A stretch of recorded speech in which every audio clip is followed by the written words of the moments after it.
सुगिया देवी जिंदाबाद जिंदाबाद जिंदाबाद। अवधेश गोप जिंदाबाद जिंदाबाद जिंदाबाद। बरुआ ने बथोई की जनता जिंदाबाद जिंदाबाद जिंदाबाद। माँ बहनों के मुखिया कैसा हो अवधेश भैया जैसा हो। रिकॉर्डिंग बाय मनोरंजन स्टूडियो।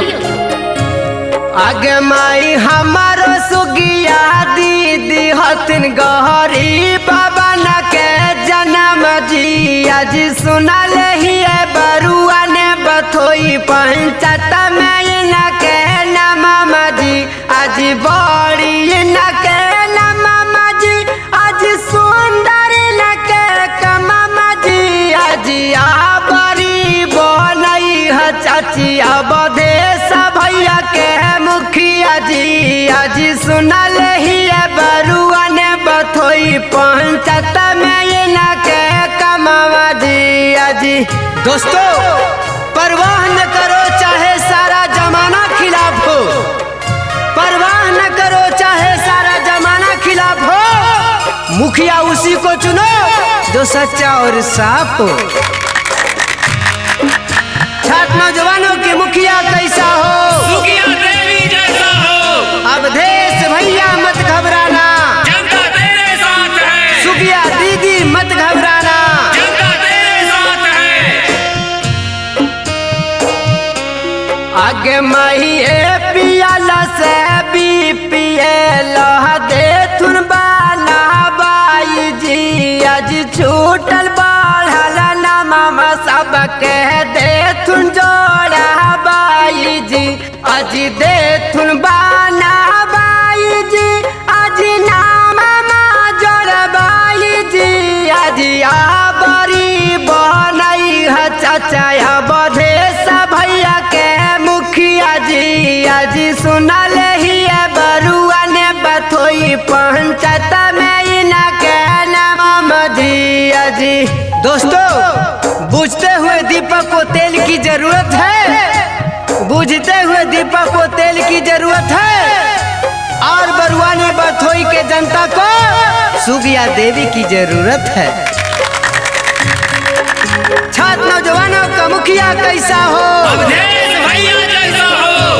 आगे महिमा जादूरा किसान भैया दी सब धया नवाजी आज इंदराया बास दे तो न बिरधा पेना सनवाजी आज बिरधा पेना सनमाजी आज पाका के माकनमाजी आज बड़ी बनई है चाची सुगिया देवी के मुखिया जी आज सुनल ही बरुआ ने बथोई पंचायत में न कहना जी आज।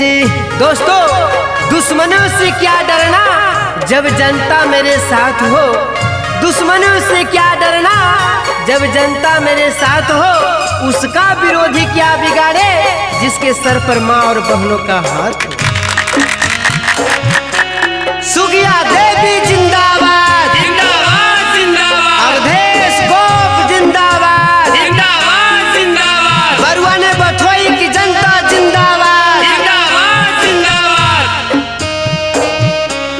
आगे मही दिलाबा के साफ होती न मानमा के साचा गे आगे साहब उम्मीद बार बस अवधेश भैया अच्छा गे अवधेश भैया अच्छा गे आगे मानमा के साचा गे आगे सुनल ही पांडरक प्रखंड में बाड़ी न के नाम आगे आगे बड़ी बनई है चाची सुगिया दीदी के मुखिया गे आगे सुगिया दीदी के मुखिया गे अवधेश भैया के मुखिया गे आगे सुनल ही बरुआ ने बथोई पंचायत में न कहना आगे आगे बड़ी बनई है चाची अवधेश गोपा के